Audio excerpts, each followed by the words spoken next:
आप आ सकते हैं थोड़ा धूप में। गांधी के सिद्धांत यहाँ पर लिखे हुए हैं, बस उनका मुंहवा गायब है जिससे वो सिद्धांत बताए होंगे। अगर इन बच्चों के साथ कुछ भी गलत होता है तो जिम्मेदार कौन होगा? क्या वो चपरासी जिम्मेदार होगा या रसोइया जिम्मेदार होगी? वार्डन साहब वहाँ पर नहीं है। यहाँ पर ना जाने कितनी बच्चियाँ हैं, भैया ने बताया करीब 70 या 80 बच्चियाँ अंदर हैं और जो CCTV कैमरा है वो टूटा हुआ है। मैम मेरा नाम पल्लवी है और मेरा एक मीडिया पोर्टल है जिसका नाम है भारत एक नई सोच। हम गोरखपुर उत्तर प्रदेश से हैं। हम यहाँ पे आए हुए थे आपके हॉस्टल में। आप हैं कहाँ मैम? हेलो हाँ बोलिए ना। कह रहे हैं कहाँ पे हैं मैम, ये पूछना चाह रहे थे। कब तक आप अपने हॉस्टल पर वापस आएंगी?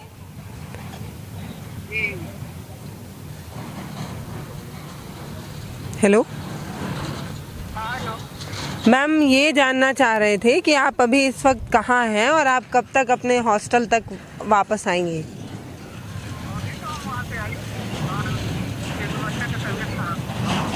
अच्छा,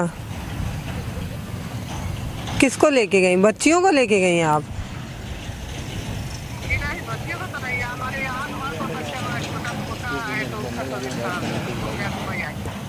अच्छा, हम थोड़ा बच्चियों से बात करना चाह रहे थे, हमको अंदर जाने नहीं दे रहे हैं। भैया क्या नाम है आपका?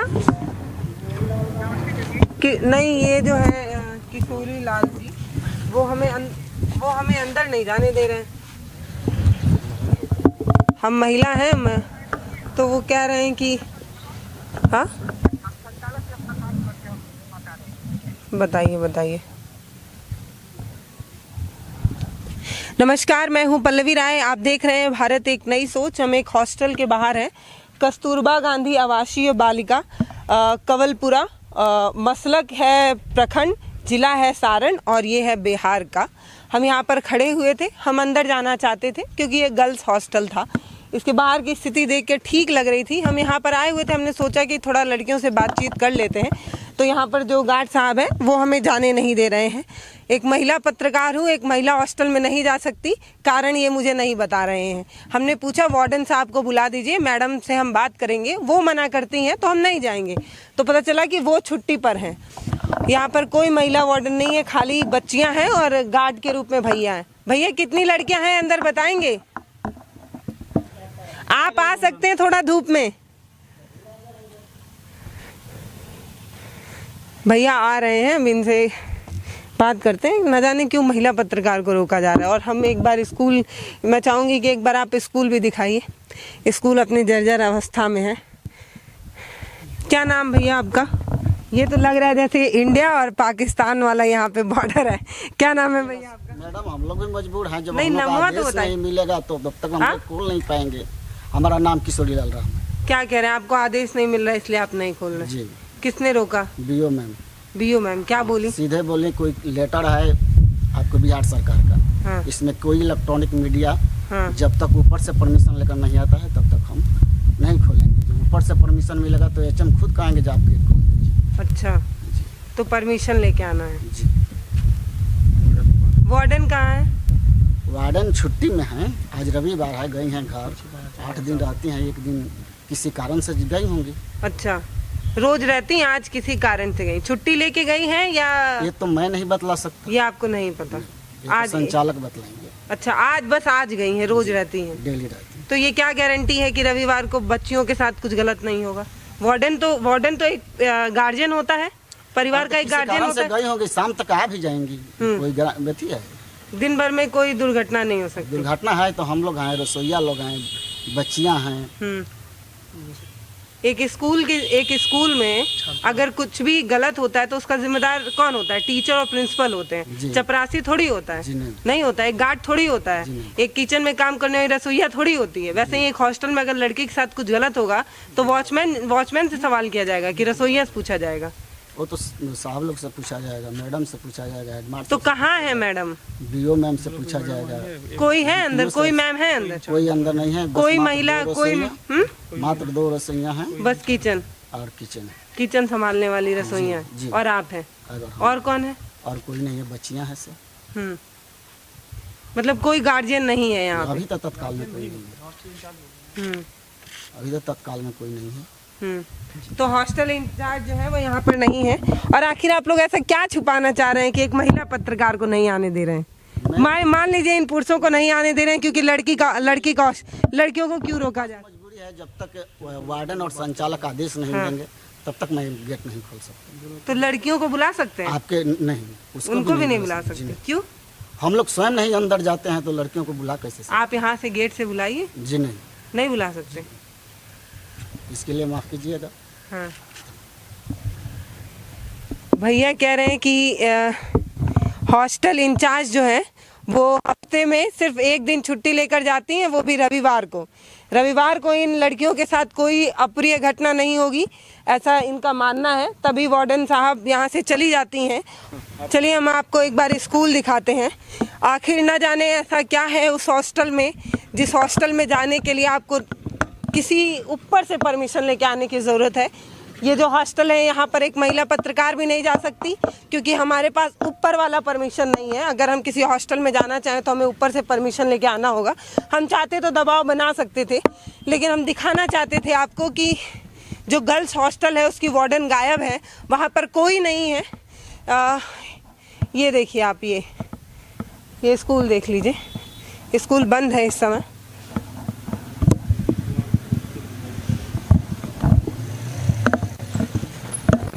इधर आइए एक बार, मैं चाहूंगी आप आइए। महात्मा गांधी के सिद्धांत यहाँ पर लिखे हुए हैं, बस उनका मुंहवा गायब है जिससे वो सिद्धांत बताए होंगे, जिससे वो ये सिद्धांत बताए होंगे, परिश्रम करने की शिक्षा दे रहे होंगे, सिद्धांतों के बारे में बताए होंगे, मानवता के बारे में बता रहे होंगे। उसी जिस मुंह से बता रहे हैं वही मुंह यहाँ पर गायब है इस हॉस्टल में, इस स्कूल में। इस स्कूल की दीवारें जो है बहुत बेकार है, इसमें बच्चियों को शिक्षा दी जा रही है। और वहाँ पे हॉस्टल में जहाँ पर हमें जाने से रोक दिया गया, शायद ऐसा ही कुछ होगा, इसीलिए मुझे हॉस्टल में जाने से रोक दिया गया। हो सकता है अगर मैं उन लड़कियों से बात करती तो वो अपनी कई समस्याएं मुझे बताती, लेकिन हमारे पास ऊपर वाला परमिशन नहीं, इसलिए हमें जाने नहीं दिया गया। यहाँ पर लिखा है आधा रोटी खाएंगे फिर भी पढ़ने जाएंगे।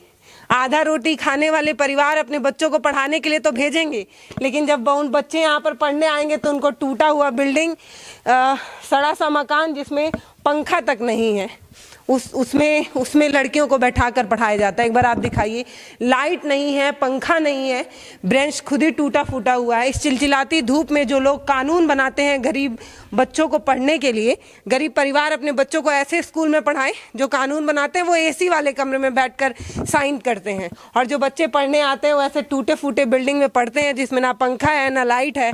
हॉस्टल में ना जाने क्या क्या नहीं होगा जिसे हमें नहीं दिखाने दिया जा रहा है। अब पत्रकार अगर कहीं जाए तो उसे पहले ऊपर वाला परमिशन लाना होगा, तब वो सवाल कर सकता है, तब वो आपको असलियत दिखा सकता है। आखिर ऐसा क्या था उस हॉस्टल में जो मुझे दिखाने से रोका गया है।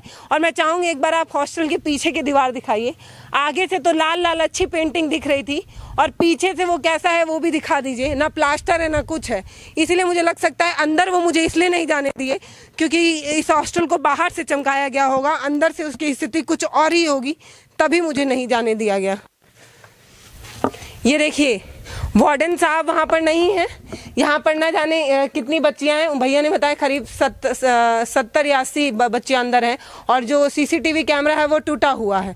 पहले तो अंदर वार्डन नहीं है, चपरासी के भरोसे और रसोइया के भरोसे इन लड़कियों को छोड़ दिया गया है, और सीसीटीवी कैमरा भी फूटा हुआ है। अगर कोई उपद्रवी यहाँ पर इस रेलिंग को तोड़कर आगे या रेलिंग को फान कर अंदर जाता है तो उसका चेहरा भी यहाँ पर कैद नहीं होगा। सीसीटीवी कैमरा भी फूटा हुआ है। तो योजनाएं आप बनाइए, महिलाओं को सुरक्षित करने की बात आप करिए। ये इस हॉस्टल की हकीकत आप सोचिए कि आखिर क्यों जाने से हमें रोका जा रहा है, क्यों हमें नहीं जाने दिया जा रहा है। जबकि एक मैं महिला हूँ और महिलाओं से ही बात करना चाहती हूँ, बालिकाओं से ही बात करना चाहती हूँ, तो आखिर क्यों मुझे रोका जा रहा है। एक चिंता की तो बात है ही, सोचने की बात है कि ऐसा अंदर क्या है जो मुझे नहीं देखने दिया जा रहा है। सवाल तो ये भी हो सकता है कि आखिर वो वार्डन साहब क्यों गई। मान लेते हैं अगर इन बच्चियों के साथ कुछ भी गलत होता है तो जिम्मेदार कौन होगा? क्या वो चपरासी जिम्मेदार होगा या रसोइया जिम्मेदार होगी? वो पीछे गांधी जी की एक पोस्टर को मैंने आपको दिखाया जिसमें उनका मुंह और नाक गायब है। वो मुंह उनका गायब है जिससे वो प्रवचन देकर समाज को आगे बढ़ाने की बात किया करते थे। उनकी पत्नी पर एक बड़ी योजना बनाई गई। ये बताया गया कि कस्तूरबा गांधी योजना है जिसमें बालिकाओं के लिए वो जो हॉस्टल बना, जो स्कूल बना, उसकी हालत क्या है वो मैं आपको दिखा रही हूँ।